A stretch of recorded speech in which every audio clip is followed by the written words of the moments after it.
Hi y'all, Miss G here. Let me start off by letting you guys know how much I miss you. I miss creating in the classroom and making messes with you guys.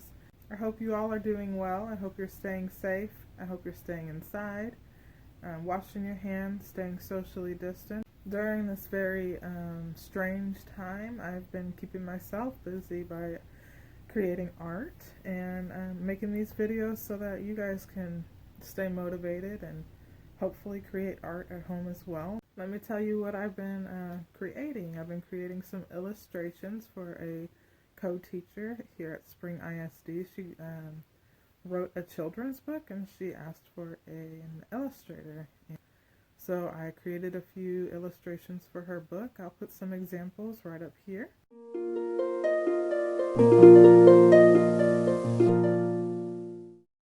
I hope you guys enjoyed those illustrations. I've also been working on a coloring book. I've been making images for a coloring book on school safety, and hopefully you guys will get to see that coloring book soon.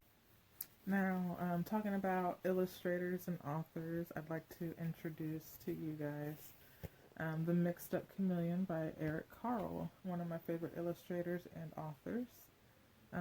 We're going to talk about color. We're going to talk about the color wheel. We're going to read The Mixed Up Chameleon. Then I'll have a fun little project linked in the description for you guys to do at home. The Mixed Up Chameleon by Eric Carle. On a shiny green leaf sat a small green chameleon. It moved onto a brown tree and turned brownish. Then it rested on a red flower and turned reddish.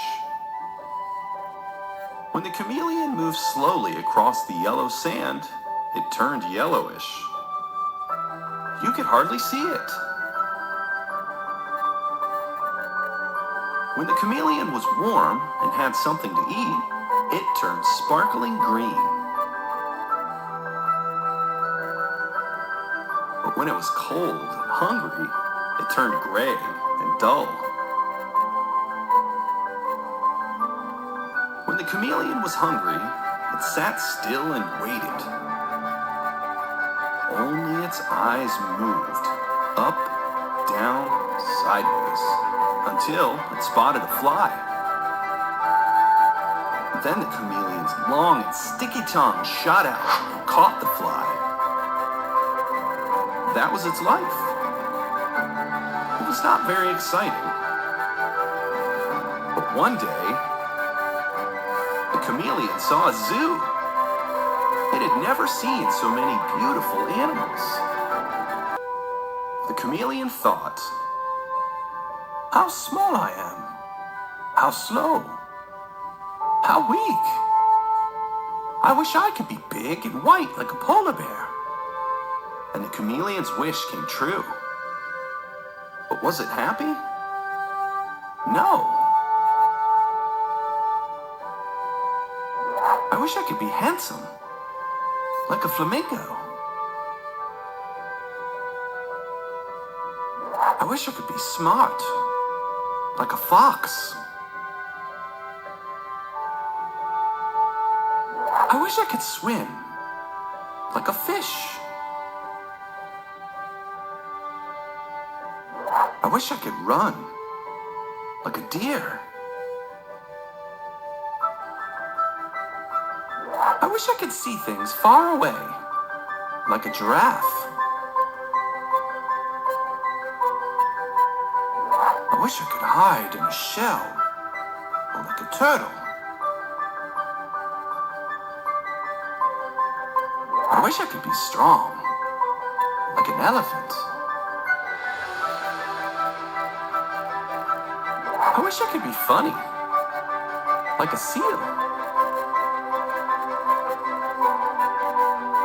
I wish I could be like people.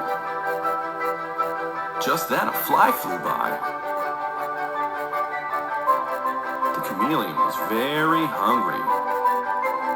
But the chameleon was very mixed up. It was a little of this, and it was a little of that. And it couldn't catch the fly.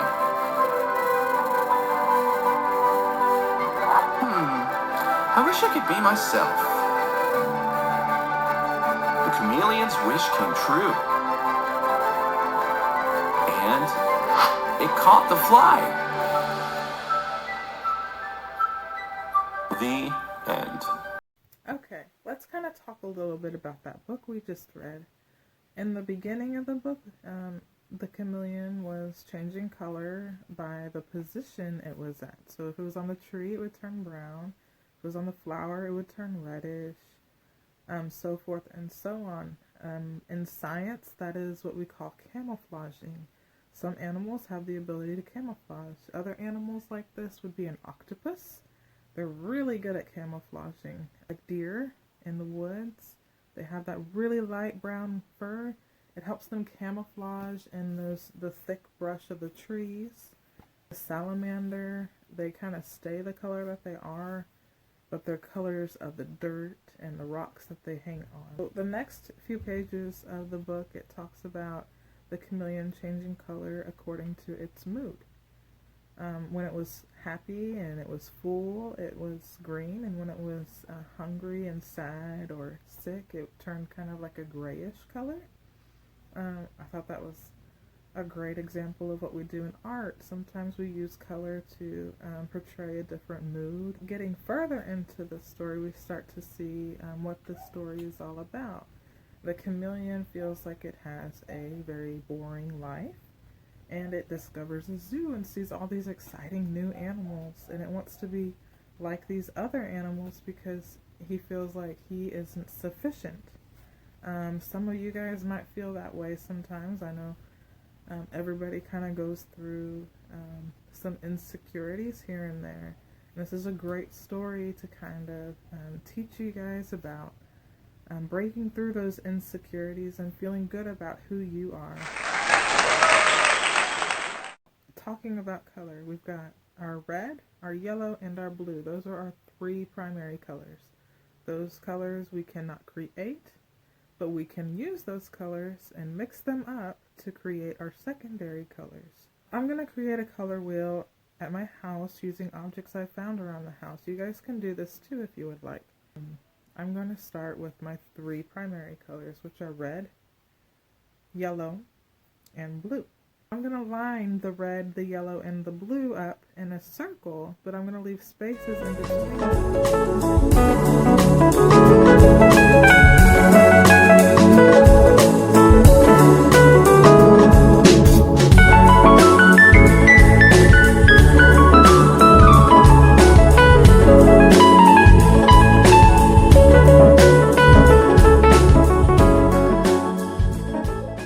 Our secondary colors are orange, purple, and green, and we're going to fill those into our color wheel.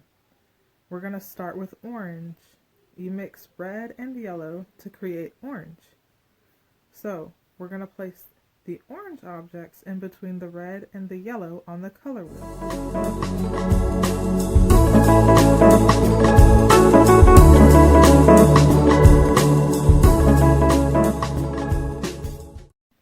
We use yellow and blue to create green. So we're going to put the green objects in between the yellow and the blue objects.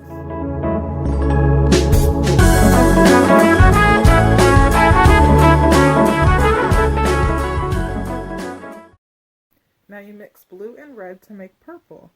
So the last color we're going to put on our color wheel is going to be purple. You mix blue and red to create this color, and it's going to go in between those two colors.